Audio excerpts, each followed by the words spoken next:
Yeah, it's recording too. Perfect. Hey guys, it's Ian and welcome back to my channel. Start over. Hey guys, it's Ian and welcome back to my channel. For this week's video, I'm going to give you guys a little story time because I haven't done one of these ever in a while. I don't even know. Nevertheless, I'm bringing you a story time video and I'm going to tell you guys about the time that my apartment building caught on fire. So it was a night in December and I had done something on campus and I came back to my apartment and everything was getting settled in and it was relatively late. It was actually a little bit after midnight and I kept hearing this water sound in my shower, like on my ceiling, like water was like coming down. And soon after that, a brown liquid started seeping out from the wall. And I think I have a video, so I do have a video. I'll input it here.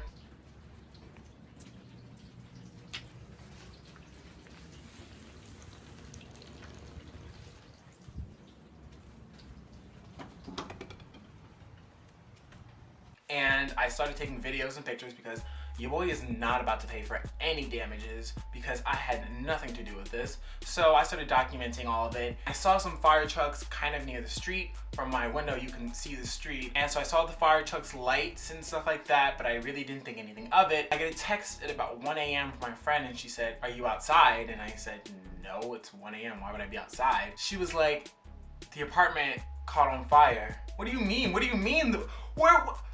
Hell, what? So I guess the apartment building had caught on fire at some point and so they were evacuating some of the upper floors. I don't know if you guys know this, but I live on one of the lower levels of my apartment building, so I don't really know. I guess I wasn't directly affected by it at the time. My neighbor next door to me actually even came outside and was like, "Hey, there's water coming through my ceiling. I don't know what the hell's going on."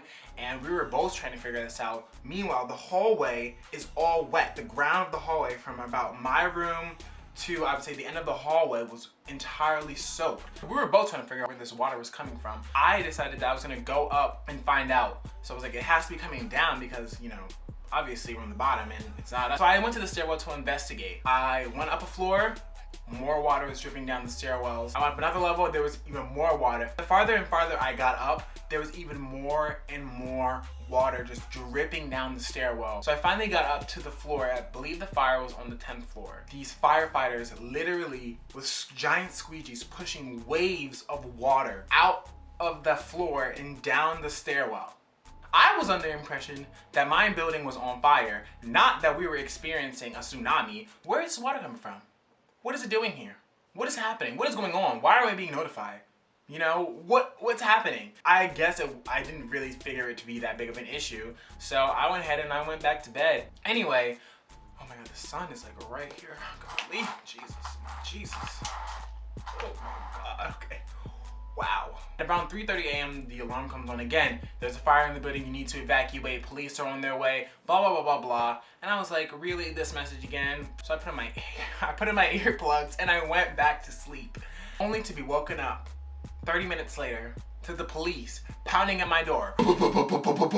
"Police, you need to evacuate. You need to evacuate. There's a fire in the building. You need to leave now." I was shocked. I was upset. I was confused. I was disoriented. All the kind of feelings that you didn't want to feel at 4 a.m. I felt it. So the cops, I guess, came and left and they were kind of doing a sweep of the building. There was 16 floors in this building. When the cops came, they were making sure everyone was out of their units and stuff like that. Everyone was pretty much confused. There are people that had been out there from 1 a.m. There are people that just were evacuating now and the police had finally came. When the morning came, it was about 7 a.m. now.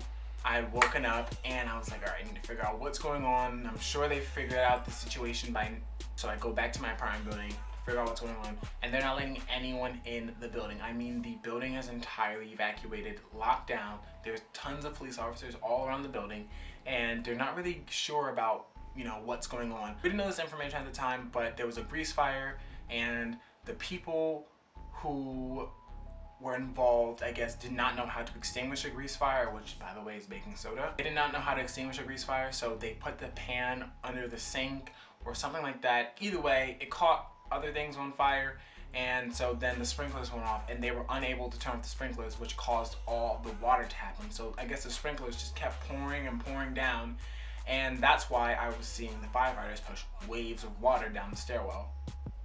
we were just kind of standing around talking to some of the other residents, like what's going on, you know, trying to get the scoop, trying to get somebody to dish, somebody with some deets. I don't know why I'm being so fucking weird. We were just trying to find some information, and a police officer was like, the president of your university is gonna come over here and make a statement. So the president was coming over, and there was all these news trucks here, and it was just a big ordeal, and there was still like no clear answers of A, when we're gonna get back into our apartment, B, what the fuck is going on, or C, A and B. Still, no memo from the apartment building, no calls, no texts, you know, no emails, nothing from the apartment building whatsoever. So they were afraid that the water damage would shift the building or something like that. There was a lot of talk that the building had shifted and it was gonna be unlivable. It was just a ridiculous ordeal. And needless to say, I was homeless from 4 a.m.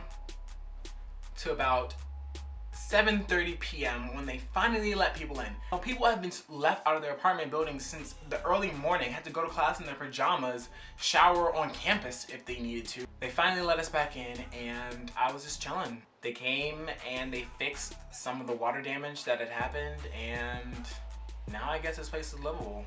I hope you guys enjoyed this story time. If you guys did, please make sure to give it a big thumbs up and let me know in the comments down below what you thought about it. If you've ever been in a situation where, you know, your life is in danger and you're not even being alerted properly. I could have died. Anyway, guys, let me know. Yeah, and I'll see you guys in my next video. All right, guys, bye.